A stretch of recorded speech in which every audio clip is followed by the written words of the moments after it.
Courtney. Today I'm going to be using the stamp set Radiant by Penny Black, and I'm also going to be using a sentiment from The Sweetest. And I'm working on a piece of Canson watercolor paper here, and this is cut down to 4¼ by 5½. And I'm just lining up my image, and this is a huge image, so I'm using my Missy plus the watercolor paper is textured, so I tend to stamp this 2 or 3 times, and I'm using blackout ink by Ink on 3 because it's Copics safe and waterproof.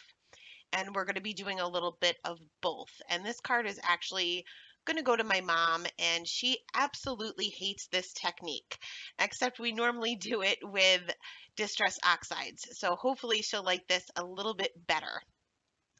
So I'm going to take a few of my zig markers here, and I'm using a pink, a purple, and 2 different greens. And I'm just going to scribble. And I'm not adding a whole lot of color here. I'm not coloring in any of my images. I'm just kind of scribbling here and there, including outside of the image a little bit. I'm just putting a few little dots with all of my colors outside of the image just to help it kind of bleed out and kind of give it a messy watercolor look. I'm going to kind of go over the leaf sections. I'm not, like I said, coloring them in. I'm using 2 different greens here that are kind of similar. And then I'm going to take a spray bottle and I'm just going to spritz it and kind of let those colors move around a little bit. Now, most watercolor does dry back quite a bit. These dry back a tiny bit. They don't really dry back as much as distress ink or distress oxides or even traditional watercolor. I'm just going to take the corner of a paper towel where it's kind of pooling at the corners or on the edges of my card panel and just soak some of that up. I did need a little bit of extra green here on these leaves off to the left. Spritz that one more time just to get that color moving, and then I put this panel aside to dry. You can use a heat gun to speed up the drying time, but I typically just let it air dry. So next I'm going to move on to the Copic coloring, and I'm keeping this super, super simple. I'm not being overly careful. Going right in with the darkest color here. I'm going to be coloring some of them with my RV markers and other with V markers. And I'm just going to create my shading on the base of each of the petals, and then where each one of the petals is kind of folded over on itself, and where one petal is lying behind another, that would also cast a shadow. Going in with the RV17 and just extending those shadows out a little bit and just adding a few little longer flicks there on the base of each of the petals where it's kind of blooming out from the center. Then I was going to originally have my RV14 be my lightest color, but it didn't match the zig markers that I had used in the background at all. I planned on using the color that was already down as my highlight color, but it ended up being a little bit darker than the Copic markers. So I ended up bringing in the RV13 as my lightest color and just blended all of those colors together. Now for the part of the petal that is folded over on itself, I typically colored that with my lightest color, but in this case I wasn't sure what my lightest color was going to be yet.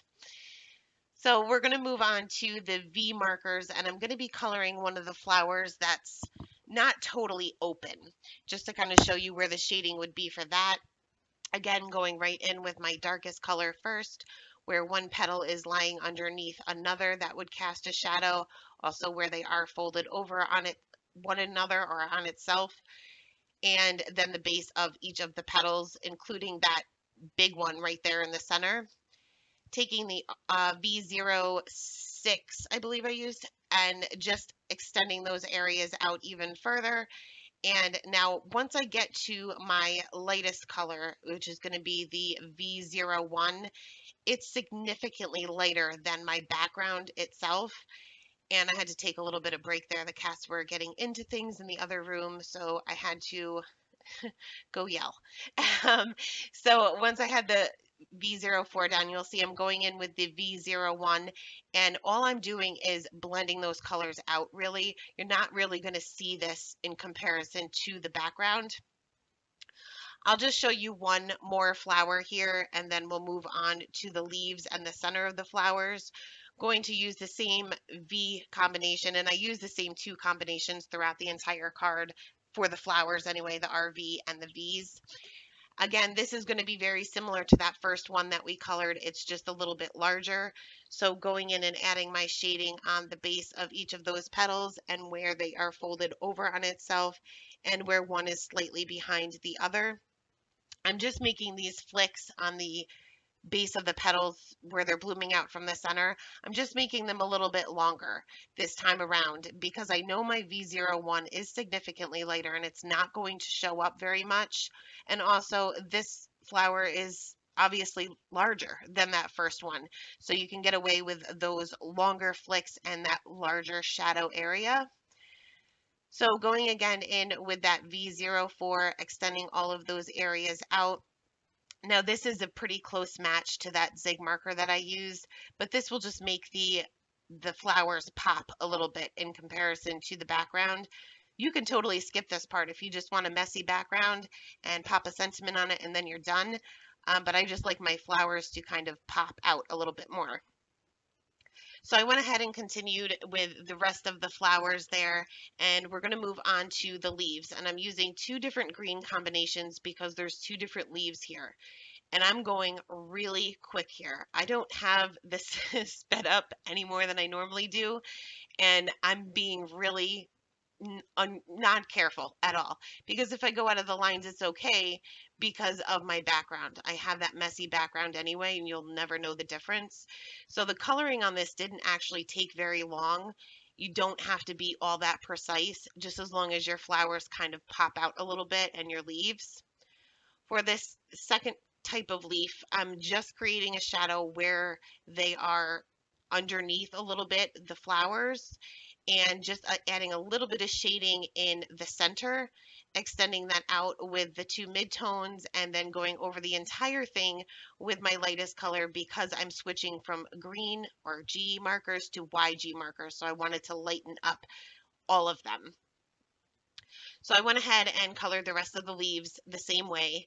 And for the centers of the flowers, I'm just going to be using some YR markers and I'm going to color just the outer part of the center, blend that out with the mid-tone and just leaving the very center of it for my highlight color to make these look like they're kind of popped out a little bit.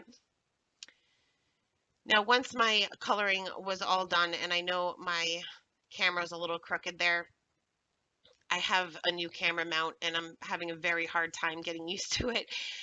But I'm going to go ahead and take one of the sentiments from the stamp set, from the Sweetest stamp set.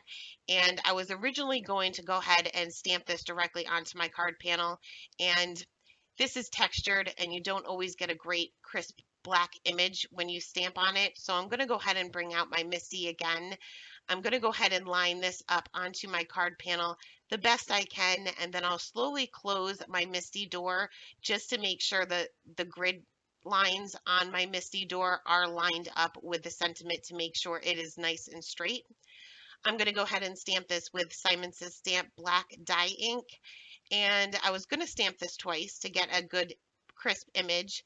However, I did not have this in the corner of my Misty. So when I went to stamp it twice, I noticed right there it was not going to line up. So I left it as is. So here's Frankie making an appearance, but he will only be here briefly. I'm going to go ahead and cut this panel down with a stitched rectangle die by Simon Says Stamp, just so that it's not so plain, I guess. And then I'm going to take a piece of black cardstock that is just very slightly larger than this panel. And I'm using my ATG gun and I struggle with this, but I am out of Tombow Mono Multi-Glue right now. So I struggle with this because I can't line them up correctly the first time. You'll see I messed that up and good thing I didn't press down. I was able to take that up and try again. And then I will go ahead and adhere this down to a top folding A2 size note card with that same adhesive there, and this time I got it spot on the first time, so I lucked out. I will take a Nuvo Aqua Shimmer pen and I'm going to be adding shimmer to every single one of the flowers. Just keep in mind that this might spread your color a little bit because we did use watercolor here.